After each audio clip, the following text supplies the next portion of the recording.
반갑습니다. 원빈입니다. 세상의 모든 지식을 출세간의 지혜로 꽃피우기 위한 공부, 원빈 스님의 도서관 환희미소 시간입니다. 오늘은 슬슬 술 끊을까 생각할 때 읽는 책이라고 하는 단행본을 가지고 왔고요. 가키부치 요이치 지음 정지영 옮김입니다. 코리아닷컴 출판사입니다. 표지에는 19세 이상 51%의 남자와 27%의 여자가 포금하는 한국 사회, 이렇게 소개하고 있고요. 어쩌면 당신은 이미 알코올 의존증의 길로 들어섰을 수 있다. 지금은 WHO가 1급 발암물질로 지정한 술과 슬슬 헤어져야 할 시간, 이렇게 소개하고 있습니다. 이 책을 선택을 하게 된 이유는 한 젊은 청년이 제가 질문을 했어요. 친구들이 제게 알코올 중독이라고 자꾸 말합니다. 제가 생각하기에는 많이 마시는 것 같지도 않은데 자꾸 들으니 신경이 쓰입니다. 저 알코올 중독일까요? 이렇게 질문을 했습니다. 사실은 알코올 중독인지 아닌지 얼마나 마시는지 얘기를 안 하셔가지고 제가 알코올 중독이다 아니다 이 말을 하기가 좀 어려워서 오늘 알코올 중독 자가 테스트와 그리고 얼마나 이 주량이 되는지 그리고 증상이 어떤지 이것들을 좀 소개를 해드리려고 이 책을 골랐습니다. 머릿말부터 조금 소개를 해드릴게요. 인생을 망치지 않으려면 술 없는 삶을 택하자. 당신의 술 마시는 습관은 어떠한가? 혹 다음과 같은 생각을 해본 적이 있다면 더 건강하고 충실한 삶을 살고자 하는 당신에게 이 책이 도움이 되었으면 한다. 막연하게 언젠가 술을 끊긴 끊어야 할 것 같아 라고 생각한 사람, 금연에 성공했으니 금주도 할 수 있겠지? 술은 내 인생에 도움이 안 돼 라고 생각하는 사람, 이미 술 때문에 몸이 안 좋아졌거나 일과 인간관계에 지장이 있는 사람, 이런 생각이나 상황에 놓인 사람, 가족이나 가까운 사람의 음주 문제에 직면한 사람 등 일상에서 술의 부정적 영향을 받는 모든 사람에게 삶의 질을 개선할 지식과 기술을 전하고자 한다. 알코올은 대체 무엇이고 계속 마시면 어떻게 될까? 술을 끊으려면 어떤 마음가짐을 가져야 할까? 무엇부터 시작해야 할까? 먼저 기본을 올바르게 아는 것부터 시작해보자. 술을 끊은 자신을 상상해본다. 술을 줄이는 방법도 있고 완전히 끊는 방법도 있다. 당신은 지금 어느 쪽으로 가야 할지 망설이고 있을지도 모른다. 이 책의 최대 목적은 술 때문에 생기는 해로운 영향을 없애는 일이다. 그러려면 금주를 목표로 해야겠지만 지금까지 유지해온 습관과 인간관계의 문제도 있어서 완전히 끊기 어려운 사람도 있을 것이다.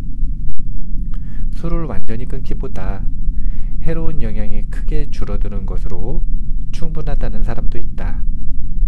그런 사람에게는 서서히 음주량을 줄이는 방법으로 안내한다. 가능한 한 술에서 손을 떼는 것이 최종 목표이고 차선으로 해로운 영향을 최소한으로 줄여가면서 술을 대하는 방법을 찾는 것이다. 술을 줄일 것인가 끊을 것인가? 어느 쪽을 선택한다고 해도 음주를 제어하려면 역시 각오와 용기가 필요하다. 이제까지 술을 쭉 마셔왔는데 앞으로 줄이거나 끊을 수 있을까?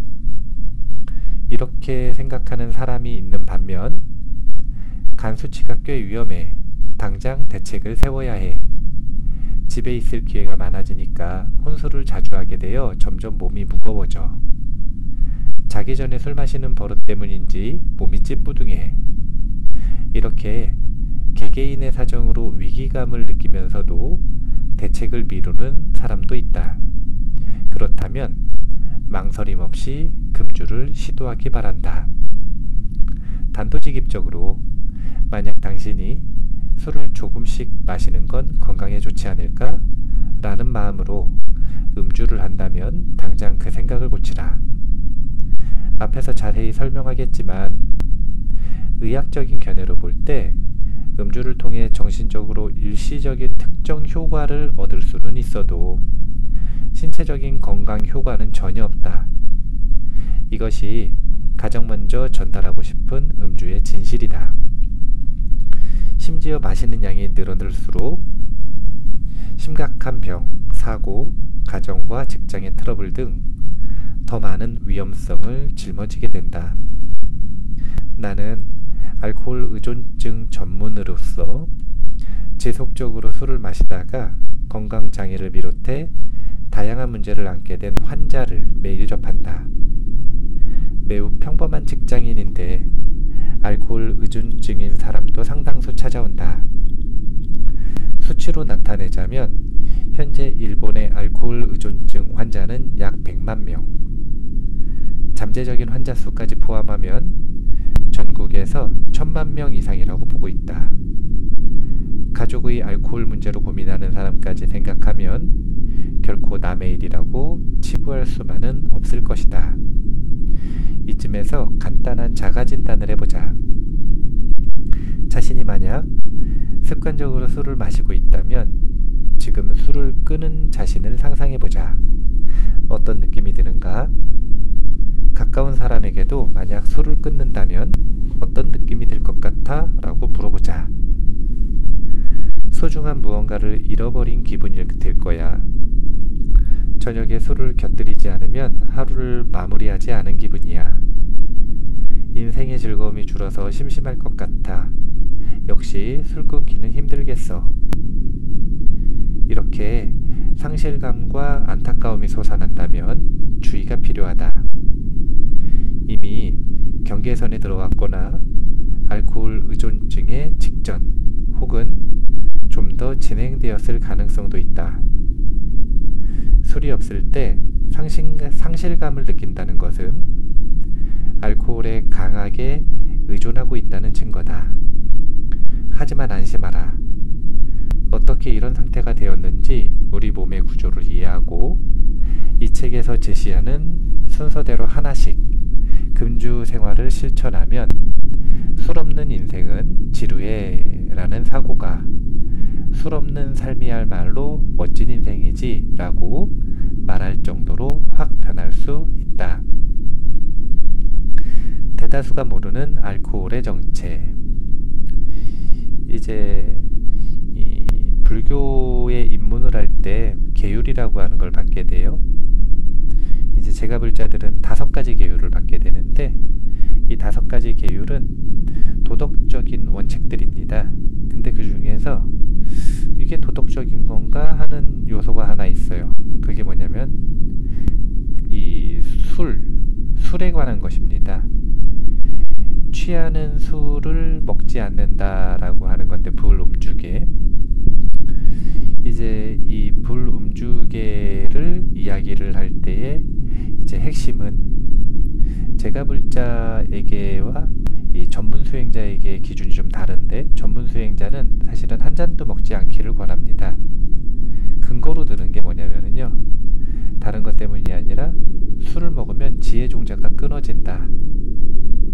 이제 수행을 한다라고 하는 건 지혜를 발휘하기 위해서 하는 건데 지혜를 발휘하기 위해서 살아가는 사람이 술을 먹어서 지혜 종자를 끊는다는 것은 이율배반적이기 때문에 그렇습니다. 여기서 말하는 지혜 종자를 끊는다, 이것이 무엇인지를 자세하게 이야기를 하는 것이 이 알코올이 신체에 미치는 영향들, 이 부분이 책에 자세히 소개되어 있다, 이렇게 보시면 돼요. 한번 보시면 좋을 것 같아요. 대다수가 모르는 알코올의 정체. 자신도 모르는 사이에 알코올에 의존하게 되는 배경에는 술에 대한 안일한 인식이 있다. 필자는 건강 관련 세미나에서 음주에 관해 강연할 때 다음에 질문을 자주 한다. 술은 다음 중 무엇일까요? 1번 기호품, 2번 식품, 3번 약물. 술은 물, 쌀, 채소, 고기나 생선처럼 살아가는데 반드시 필요한 것이 아니므로 식품이 아니다. 각자 기호에 따라 마시든 마시지 않든 상관없으니 많은 사람이 기호품이라고 생각하겠지만 뇌와 몸에 미치는 영향을 따지면 분명히 약물이다. 즉 정답은 3번이다. 이 질문에 정답을 말하는 사람은 매우 소수다. 불면증으로 자기 전에 술을 마시기 시작했다는 환자가 이런 고민을 자주 털어놓는 것만 봐도 알 수 있다. 수면제는 의존성이 생기니까 먹고 싶지 않아요. 그래서 대신 술을 마시게 되었는데 결국 부작용이 있는 약에 의존하는 것이 염려스러워서 수면제 대신 술을 마시는 습관이 생겼다는 설명인데 이미 모순점을 알아차렸을 것이다. 이럴 때 필자가 음주하는 사람 중에 약을 싫어하는 사람은 한 사람도 없어요. 술이야말로 강력한 약물이니까요. 라고 하면 대부분 놀라서 눈이 휘둥그레진다. 진료실에서는 이런 대화를 흔히 주고받는다. 그만큼 술이 약물이라는 인식 없이 마시는 사람이 많다. 이런 오해를 바로잡으면 술을 마시지 않는 인생을 망설임 없이 선택하게 된다. 책에서도 언급을 하고 있는 것처럼 술이 몸과 뇌에 영향을 미치는 이 모습을 보면 약물에 가깝다라고 하는 진단이 나오죠. 개인적으로는 이 알코올이 들어갔을 때 뇌의 신경을 무디게 만들고 마비시키는 그런 효과가 있다라고 알고 있는데 이런 것들이 지혜종자를 끊는 현상적인 모습이다 이렇게 볼 수 있을 것 같아요. 그래서 술은 약물이다. 이거 일단 기억을 해두시면 좋을 것 같습니다. 술을 마시지 않는 쪽을 선택하는 것이 세계적인 트렌드. 최근 젊은 층이 알코올을 멀리하는 현상을 미디어에서도 가끔 다루는데 그 상징적인 사건이 직장의 송년회 기피 현상이다. 얼마 전 직장인 사회에서 송년회를 피하고 싶다는 의견이 인터넷 커뮤니티에서 공감을 샀고 젊은 사원들이 잇따라 회사의 송년회에 참가하지 않겠다고 SNS상에서 선언했다. 게다가 송년회는 설교와 옛자랑을 들어야 하는 고통스러운 시간이므로 야근으로 취급해야 한다는 목소리도 컸다. 연장자인 직장인은 뭘 그렇게까지라고 생각할 수 있다. 직장의 송년회는 한 해의 이벤트 중에서도 중요하게 꼽히는 만큼 참석이 당연하다고 생각했기에 젊은 사원들의 생각이 매우 낯설다고 느낄 것이다. 이런 세대 간의 차이를 메우기 위해 송년회를 식사로 제한하거나 송년회에 참가를 자유롭게 선택하도록 하는 기업도 늘고 있다. 일본 후생노동성의 2018년 국민건강영양조사에 따르면 현재 55.6%의 사람이 음주 습관이 없다라고 답했다. 이 중에서 술을 마시지 않는다가 38%, 거의 마시지 않는다가 15.8%, 끊었다가 1.8%로 술을 마시는 사람이 소수가 되어가고 있음을 알 수 있다. 연령별로 보면 역시 젊은 층일수록 음주자의 비율이 낮아지는데 중년층의 음주 문화도 조금씩 바뀌어서 아저씨들의 술자리도 경기 침체와 외출을 자제하는 생활로 감소하는 분위기가 있다. 또한 국가건강검진의 활성화로 건강에 신경 쓰는 사람이 늘어나 음주 방식을 다시 생각할 기회도 증가했다. 술을 마시지 않겠다고 선택하는 사람은 세계적으로도 증가하는 추세다.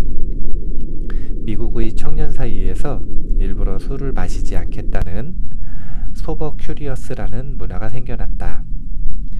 우리에게 아직은 생소한 말인데 소버는 정신이 또렷한 평소 술을 마시지 않는 이라는 뜻이고 큐리어스는 호기심 강한 뭐뭐 하고 싶어하는 이라는 뜻이다. 따라서 맑은 정신으로 있고 싶어하는 사람, 일부러 술을 마시지 않는 사람이라는 뉘앙스의 표현이 된다. 이렇게 밀레니얼 세대들을 중심으로 해서 일단 술을 마시지 않는 문화, 술을 적게 마시는 문화, 이런 문화가 퍼지고 있다라고 하는 이야기를 하고 있는데요. 한국 사회에서도 최근 들어 코로나 이후에 코로나가 한 2, 3년 진행이 되면서 회식을 안 하게 됐죠. 그전에도 밀레니얼 세대들은 회식을 가는 것을 그렇게 즐기지 않았습니다. 회식의 불필요성을 강조를 많이 했었고요. 근데 이 코로나 기간에 그렇게 회식을 하지 않는 문화가 더욱 극대화되면서 사실상 회식 때문에 어쩔 수 없이 술을 마시는 그런 문화가 거의 희박해지고 있는 상황입니다.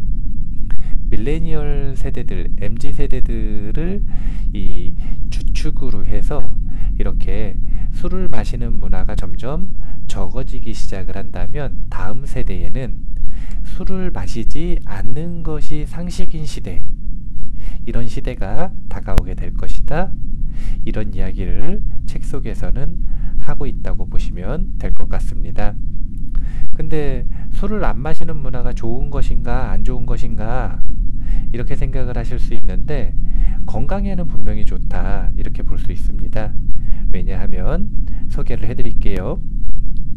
WHO 알코올을 건강장애의 최대 위험 요소로 경고. 과도한 음주를 끊지 못하는 당사자나 가족은 문제가 심각할수록 알코올의 유해성을 더 잘 알았다면 이라고 느낄 것이다. 평온했던 삶이 알코올로 위협받는다면 더욱 그럴 것이다. 우리 사회도 드디어 음주 방식을 다시 살펴보는 방향으로 분위기가 바뀌고 있음을 언급했는데 최근에는 알코올의 유해 사용을 줄이자는 세계적인 전략도 시작되었다. WHO 세계보건기구가 경종을 울린 것이다. 2010년 WHO 총회에서 알코올의 유해 사용을 줄이기 위한 세계 전략이 승인되어 몇 가지 단계를 거쳐 2013년 회원국에 다음과 같은 권고가 내려졌다. 알코올의 유해한 사용은 전 세계 건강장애의 최대 위험 요인 중 하나다. 알코올과 관련되어 사망하는 사람은 전 세계 사망자의 3.8%다. 모든 수준의 음주 문제에 대해서 정치, 사법, 행정, 의료, 교육 등의 연대를 통해 적절하게 대응해야 한다. 표지에서도 소개를 했지만 WHO가 이처럼 알코올에 대한 대응의 이 움직임을 보이고 있고 심지어 1급 발암물질로 술을 지정했다고 합니다. 알코올을 1급 발암물질로 지정했다고 하니까요. 이제 다음 세대부터 시작되는 문화 때문에라도 어느 날 이 기차에서 예전에 흡연할 수 있다가 금연구역에 되었듯이 이제 너무 당연하게 공공장소, 사람들이 많은 곳에서는 음주를 할 수 없는 그런 문화가 어느 순간 만들어지게 될 것이다. 이렇게 예측을 해볼 수 있을 것 같습니다. 그렇다면 청년부부가 질문을 한 게 자기가 알코올 중독인지 아닌지, 알코올 의존증인지 아닌지가 궁금하다고 했으니까요. 위험 신호를 한번 볼게요. 중독이 의심되는 위험 신호. 아침에 습관적으로 술을 마시면 주말에 친구나 가족과 놀러 가기로 약속해놓고 갑자기 취소하는 일이 잦아진다. 한계가 오기 전까지는 평소처럼 출근하려고 노력하지만 점차 음주 욕구가 강해져서 근무 중에도 편의점에서 술을 구매하거나 점심시간에 반주를 하는 등 낮에도 술을 마시게 된다. 이 단계가 되면 겉모습이나 행동에 이상한 변화가 나타난다. 머리가 부스스하고 복장도 흐트러진다. 단정하지 못한 차림새다. 항상 은근한 술 냄새를 풍긴다. 불결해 보인다. 직장에서 실수를 연발하거나 고객의 클레임이 속출한다. 주변 사람이 이런 변화를 보이더라도 미묘한 문제이기 때문에 쉽게 참견하지 못한다. 정신의학 분야에서는 직장인의 알코올 의존증을 판단할 때 예고 없이 내는 월요일 휴가를 중요한 판단 기준으로 본다. 다만 그것이 한 달에 한 번 정도라면 지나치기 쉽고 지적한다고 해도 본인이 자주 그런 것이 아니니 괜찮다라고 주장하면 더는 추궁하지 못하고 넘기게 된다. 이 외에도 고위험 음주자에게 보이는 몇 가지 공통적인 신호를 살펴보자. 해당하는 항목이 많을수록 잠재적 알코올 의존증에서 알코올 의존증 환자로 진행되고 있음을 의심할 수 있다. 의사에게 음주 문제로 지적을 받아도 술을 줄이지 못한다. 술을 마실 때만 즐겁다. 차와 케이크로는 즐길 수 없다. 술이 생각나는 시간이 달라진다. 휴일에는 술 마시는 것 외에 할 일이 없다. 저녁 준비를 하면서 습관적으로 낮술을 마신다. 과음을 지적받아도 끝까지 부인한다. 술을 끊고 싶어도 끊지 못하는 자신에게 죄책감을 느낀다. 술 마시는 이유를 다른 곳으로 돌리는 책임 전가 버릇이 있다. 책에는 각각의 항목에 대한 자세한 설명들도 있는데 증상만 읽어드렸습니다.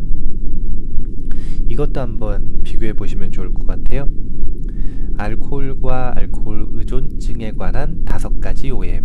1번, 중년 아저씨가 걸리는 병이다. 아니다. 젊은 여성도 걸릴 수 있다. 2번, 추리한 옷을 입고 술병을 품에 끼고 손을 떨면서 술을 마시는 사람이다. 아니다. 알코올 의존증 환자 10명 중 9명은 그것이 병이라고 생각 못하고 직장이나 가정에서 제 역할을 충실히 하며 지낸다. 3번, 알코올 중독과 알코올 의존증은 다른 병이다. 이것은 같은 병으로 이전에 만성 알코올 중독이라고 했던 것이 알코올 의존증으로 표현이 바뀌었을 뿐이다.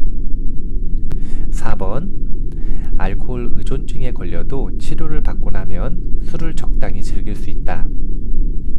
한 번 중독되면 평생 낫지 않는다고 생각해야 한다. 계속 술을 마시다가 죽거나 술을 끊고 회복하거나 양자택일 뿐이다. 5번, 알코올 의존증은 술만 마시지 않으면 문제없다.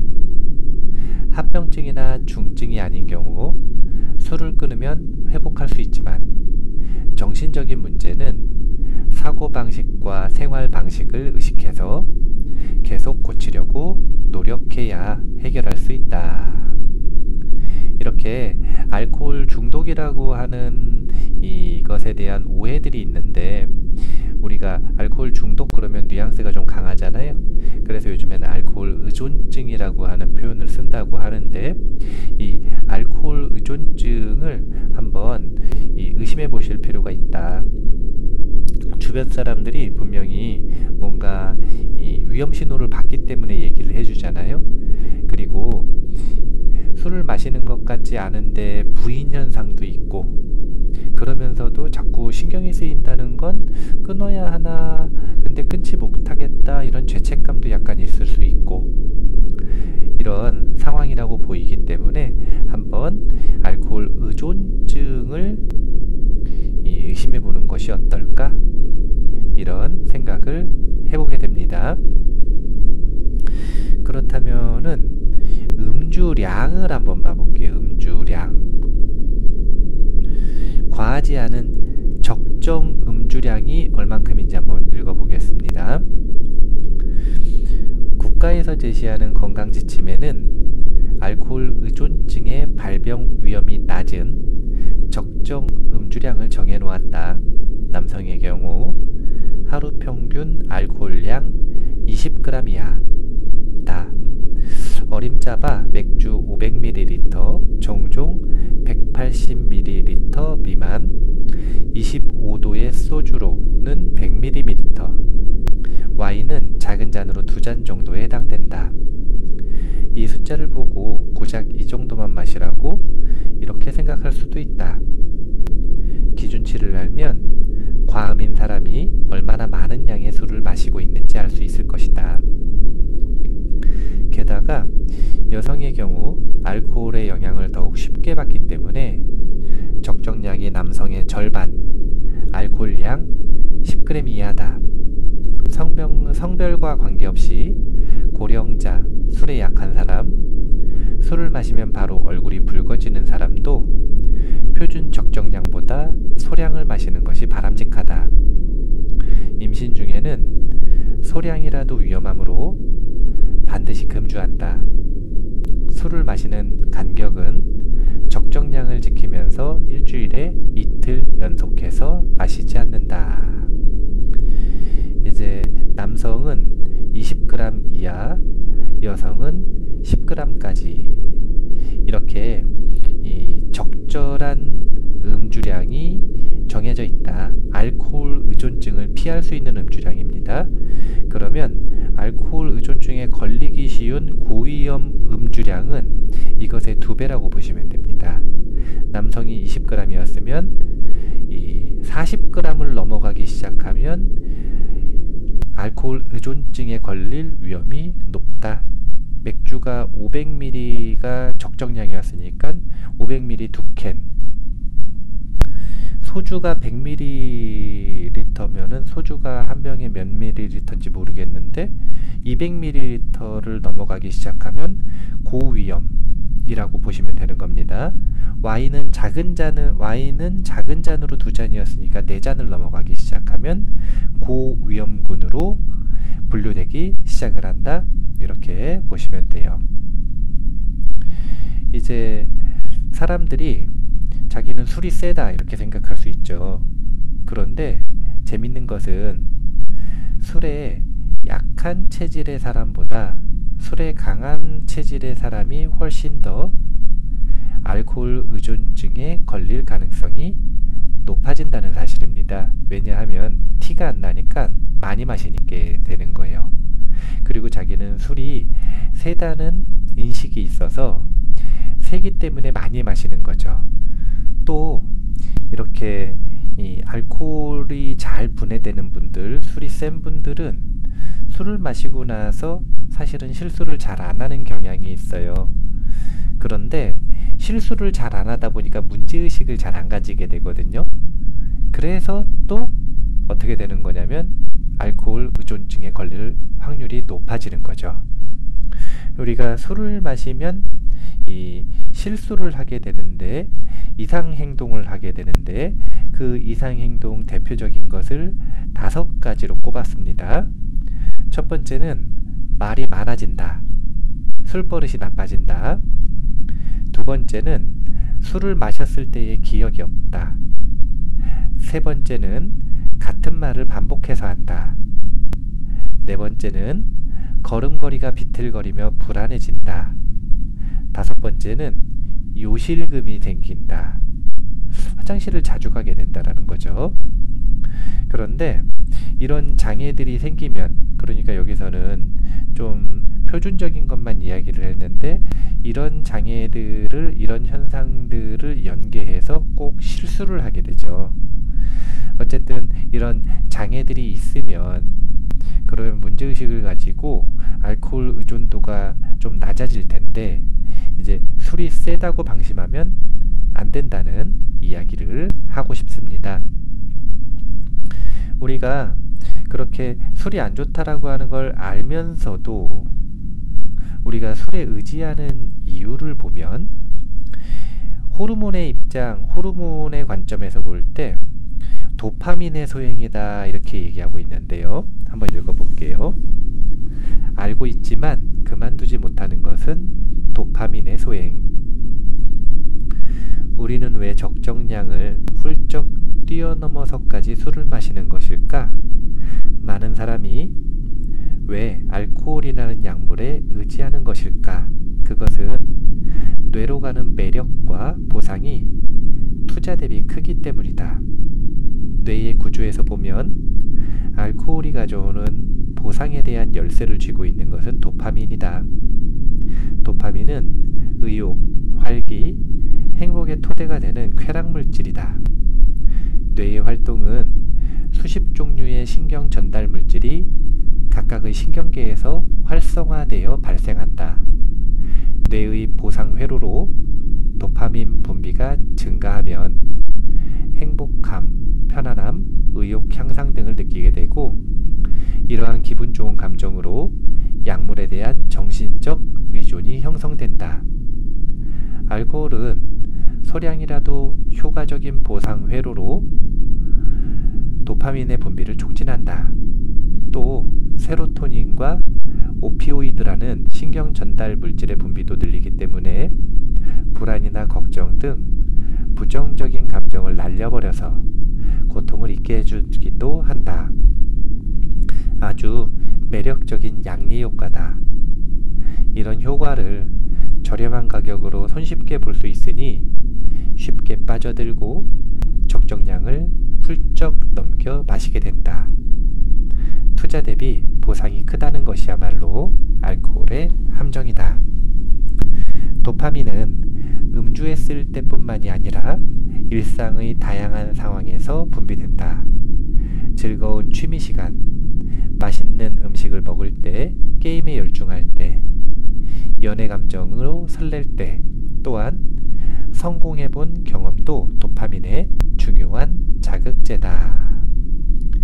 이제 우리가 음주에 의지하고 음주를 끊을 수 없는 이유가 바로 이 도파민 때문이라고 합니다. 지금 여기에서 도파민이 나오는 상황이 나왔죠? 즐거운 취미시간, 맛있는 음식을 먹을 때, 게임에 열중할 때, 연애 감정으로 설렐 때, 또한 성공해본 경험, 이런 다양한 경험인 속에서 우리는 도파민이 분비되고 그것으로 인해서 행복함, 편안함, 의욕 향상을 느끼게 된다고 합니다. 그런데 이런 부분이 막히게 되면 어떻게 될까요? 취미가 없고 맛있는 음식을 먹을 여력이 없고 게임에 이제 집중하지 않는 사람, 그리고 연애도 못하고 성공이 어려운 경우, 이런 경우에는 가장 쉽게 도파민을 경험할 수 있는 것이 알코올이라는 거예요. 또 반대로 생각하면 알코올에 의존하고 있다고 하더라도 도파민이 나오는 다른 대안이 있다면, 즉 운동이라고 하는 취미가 있거나 아니면 다른 취미가 있거나 맛있는 음식 먹는 걸 좋아한다거나 아니면 게임을 좋아한다거나 아니면 즐거운 연애를 하고 있거나 아니면 성공을 추구하고 있거나 그리고 자신의 뜻대로 어느 정도 성공을 이루고 있거나, 이런 경우에는 알코올 의존증이 있다 하더라도 사실은 쉽게 알코올 의존증에서 벗어날 수 있을 가능성이 높아진다. 왜냐하면 알코올이 아니더라도 도파민을 경험할 수 있는 다른 통로가 있기 때문이다, 이렇게 생각을 하시면 됩니다. 개인적으로 저도 아는 분이 알코올 중독에 아주 만성으로 노출되어 있는 분이 있어서 그분에게 이제 이 술을 그냥 끊으시라 이런 말을 할 수가 없어서요, 다른 취미들을 만들어 드렸거든요. 처음에는 술 좋아하시는 분들의 특징이 뭐냐면 다른 것에서 재미를 전혀 느끼지 못하는 거예요. 이게 바로 술 속에서 도파민을 찾고 있다라고 하는 증거입니다. 그런데 다른 것을 좀 억지로 조금 이제 지속하실 수 있도록 그렇게 강권하기도 하고 환경을 만들어 드렸더니 다른 취미를 가지기 시작을 하시면서 알코올 의존증이 많이 줄어드는 모습을 봤습니다. 그렇기 때문에 주변의 지인들 누군가가 알코올 의존증이 높다. 그러면 무조건 술을 끊어라 이렇게 말하는 것은 폭력적이다. 술을 대체할 수 있는, 알코올을 대체할 수 있는 재미있고 흥분되고 마음을 편안하게 하는 그런 의존할 수 있는 다른 통로를 만들어준 상태에서 술을 줄이는 것이 좋지 않겠는가 라고 말하는 것이 사실은 훨씬 더 지혜로운 일이다. 그리고 가능한 일이다. 이렇게 생각을 하시는 게 좋을 것 같습니다. 술을 끊으면 얻는 7가지 이점을 소개를 하고 있는데요. 7가지 이점, 자세한 내용은 말고 이점만 간단하게 소개를 해드리도록 하겠습니다. 이점 1번, 잠을 푹 잘 수 있다.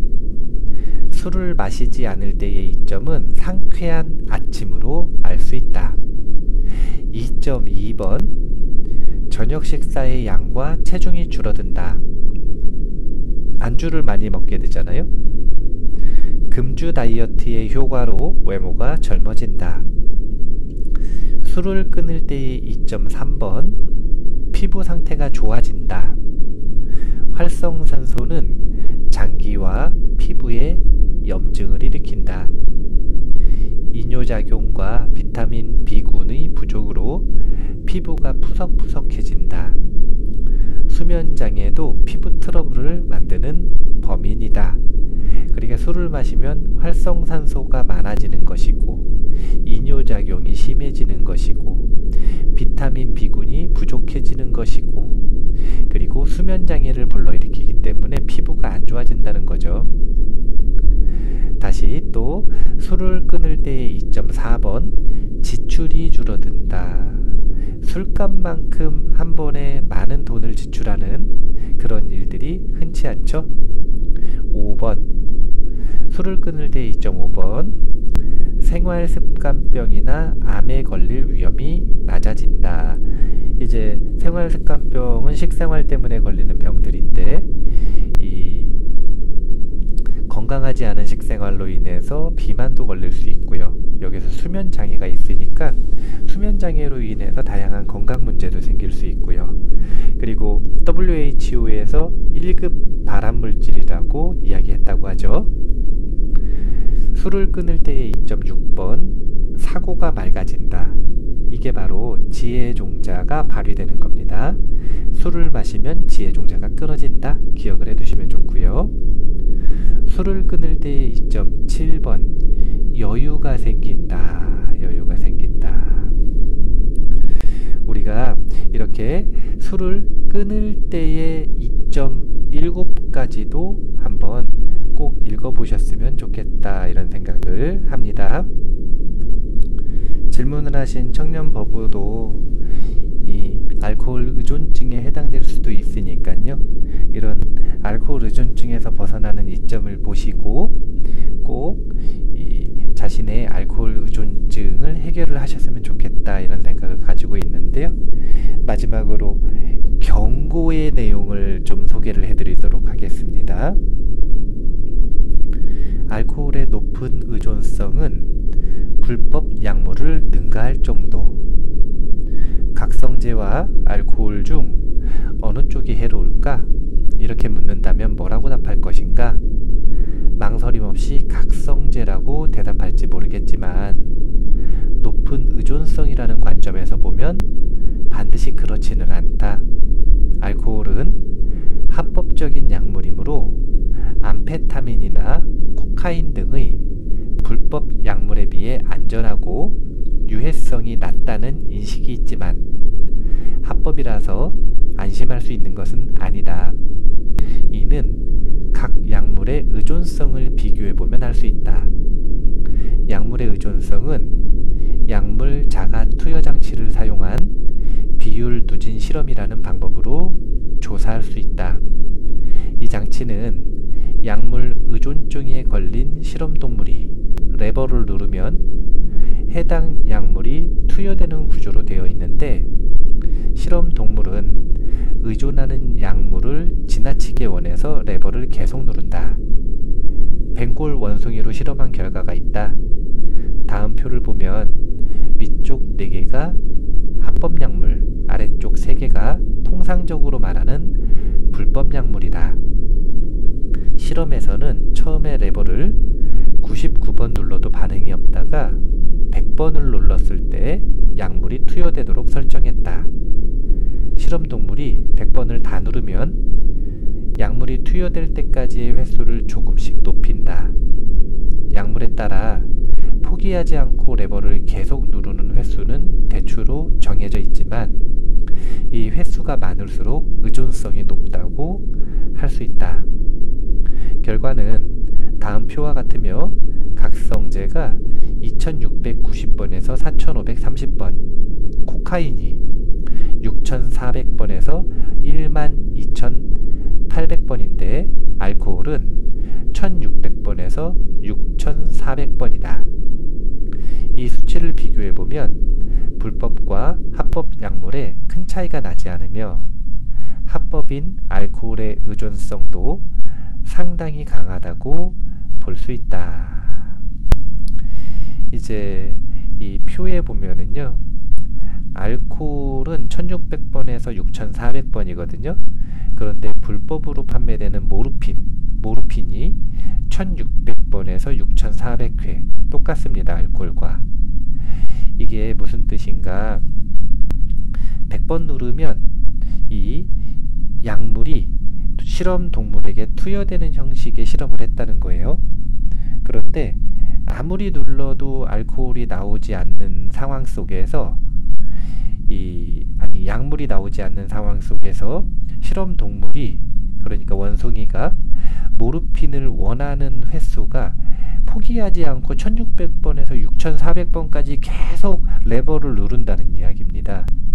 계속 레버를 나올 때까지 누르는 거예요. 포기하지 않고. 근데 모르핀이 6400회까지도 눌렀는데 알코올 역시도 원숭이는 6400번을 눌렀다라는 겁니다. 코카인의 경우에는 좀 많아요. 12800번까지도 누른다고 합니다. 그런데 담배 같은 경우에는 800번에서 1600번밖에 되지 않습니다. 생리 식염수 같은 경우에는 한 번도 누르지 않았대요. 그렇기 때문에 우리가 이 알코올에 의존하는 정도가 불법 약물에 못지않다, 이렇게 생각을 하시면 돼요.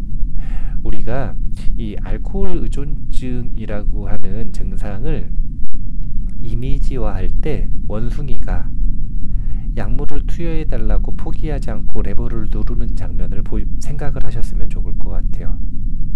자신의 모습이 알코올에 의존하는 정도, 그리고 알코올을 마시지 못했을 때, 끊었을 때, 의도적이든 자발적이든 비자발적이든 상관없이 어쩔 수 없이 그 약물을 막 먹지 못할 때 그것을 얻기 위해서 끊임없이 레버를 누르고 있는 그 장면, 혹시 자신이 그러고 있지 않은가, 이것을 꼭 한번 생각을 해보셨으면 좋을 것 같습니다.